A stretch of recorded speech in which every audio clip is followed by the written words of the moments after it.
Zbardhen detaje nga aksidenti tragjik në Unazën e Madhe, Betonieria, dyshohet se hyri me shpejtësi në rreth rrotullim.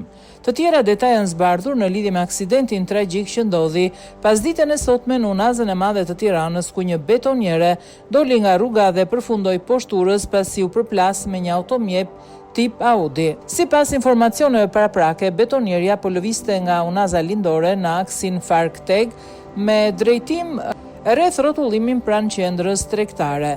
Dyshohet se mjeti tonazhit të rënd ka qenë me shpejtësi të lartë në momentin kur ju afrua rreth rrotullimit, ku duhet të ndalonte për t'u dhënë përparësi automjeteve që qarkullonin brenda tij. Po ashtu në vendin e ngjarjes janë konstatuar shenja të forta frenimi në asfalt. Në të njëjtën kohë, automjeti tip Audi kishte hyrë në rreth rrotullim. Betonieria është përplasur me të në anën e djathtë dhe si pasojë e përplasjes ka dalë nga rruga duke përfunduar poshtë rrethit mbi kalim në autostradën që kalon poshtë tij.